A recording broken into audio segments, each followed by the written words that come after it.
महाराज गेल्या काही दिवसापासून बघतो आपण बीडमध्ये जे प्रकरण सुरू आहे त्यानंतर काल रात्री धनंजय मुंडे जे आहेत तर ते गडावर दाखल झालेले आहेत. एकंदरीत ह्या सगळ्या प्रकरणाकडे तुम्ही कसं बघता? तुम्हाला यातून काय म्हणायचं? मला काय प्रश्न विचारायचे विचारा ना. याच्यामध्ये धनंजय मुंडे रात्री आलेले आहेत, त्यांच्याशी काही चर्चा झाली का आपली? हो, तास 2 तास आम्ही दोघं बोललो, व्यवस्थित राजकीय बोललो, सामाजिक बोललो, आध्यात्मिक बोललो. 2-2.5 तास चर्चा झाली त्यांची.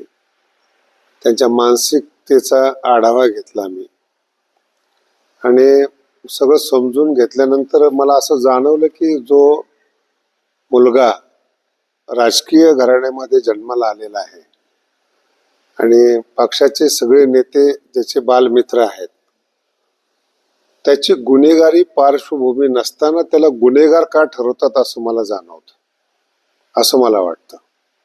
कारण की इतक्या वर्षापासून तो जवळ आहे, गोपीनाथरावांचा पुतण्या आहेत, सगळ्या नेत्याबरोबर तो राहिलेला आहे आणि त्याची पार्श्वभूमी ही गुन्हेगाराची नाहीच आहे.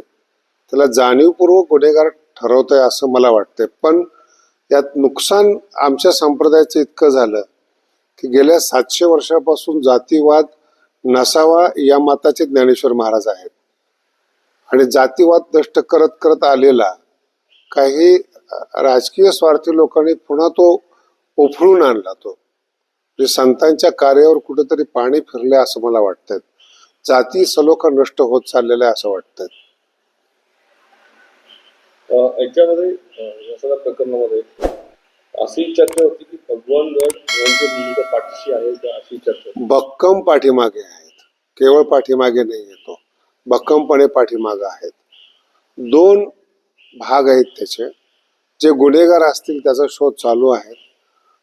मला अजूनही मीडियाला एक विचारावंसं वाटतं की ज्या लोकांनी हे प्रकरण केलं, निघून हत्या केली, त्यांची मानसिकता का बिघडली हे मीडियाने का नाही दाखवलं? कारण की अगोदर त्यांना जी मारहाण झालेली आहे ते पण दखल घेण्याजोगी आहे असं मला वाटतं. आणि तो त्यांच्या गावातला बैठकीतला विषय आहे, त्याला सेन्सिटिव्ह विषयाला राजकीय हवा देऊन सामाजिक सलोखा बिघडला असं मला वाटतं यातून. तो त्यांचा गावाचा मुद्दा आहे तो.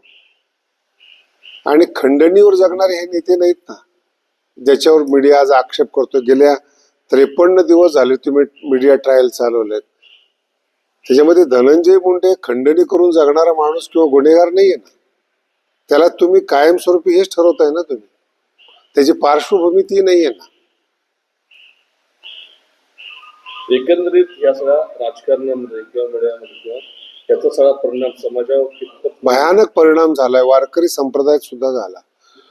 जातीवाद ज्या लोकांना माहिती नाही त्याला सुद्धा मीडियाद्वारे जातीवाद माहिती झाला. म्हणजे जे संत सामाजिक सलोखा तयार करतात त्यांच्यामध्ये सुद्धा तेढ निर्माण होत आहे.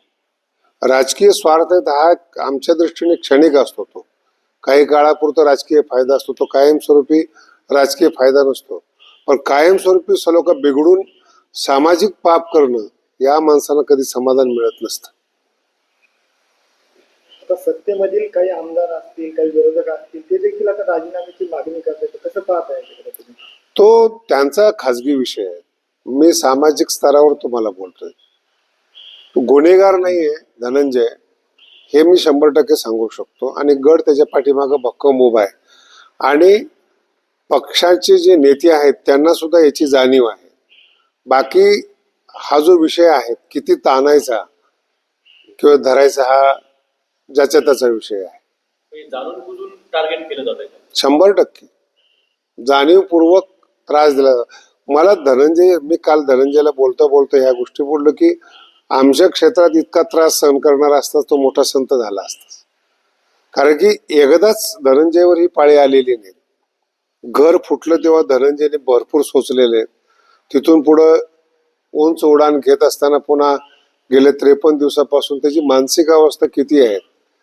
जरी तो आज इथे आलेला आहे तर तुम्ही त्याच्या हाताला पहा, सलाईन लावलेला आहे. किती सहन करावं एखाद्या माणसाने. पण ज्या पद्धतीने राजकारण सुरू आहे त्याचा समाजावर देखील परिणाम फार चांगलं बोललात तुम्ही. ज्या पद्धतीने राजकारण सुरू आहे हेच आम्ही तुम्हाला सांगतोय. एखाद्या सेन्सिटिव्ह मुद्द्याच्या आडून राजकारण किंवा जातीवाद करू नका. ही भित्री पद्धत झाली. समोरासमोर लढा, समोरासमोर जय पराजय करा, हे पुरुषी राजकारणाची पद्धत आहे. एखाद्या मुद्द्या आडून तुम्ही आघात करू नका. ते चांगलं नाही आहे आणि त्याचा फार काळ फायदा होईल असं मला नाही वाटत. कारण की गेल्या 30 दिवसापासून मी समाजामध्ये फिरतोय, त्यांच्या सुद्धा भावना माझ्यापर्यंत आलेल्या आहेत. कारण की इथे सगळ्यांनाच बोलवणारा धनी असतो आणि हे समाजाला पक्क माहिती आहे. भविष्यात याचे देखील राजकीय वाईट परिणाम होऊ शकतात. याची प्रत्येक पक्षाच्या नेत्याने दखल घेतली पाहिजे. ज्या पद्धतीने आता दोन समाजामध्ये किंवा सामाजिक स्वास्थ्य जे आहे तर ते बिघडतंय, तर अशी जर राजकारण सुरू राहिलं तर येणाऱ्या काळात कशी परिस्थिती? पण मला सुद्धा याच्यामध्ये असं वाटतं की मीडियाने सहकार्य करून जातीय सलोखा संत ज्याप्रमाणे समाप्त करतात तसं मीडियाने देखील याच्यात सहकार्य करावं आणि जातीय सलोखा बिघडू नये याची दक्षता घ्या.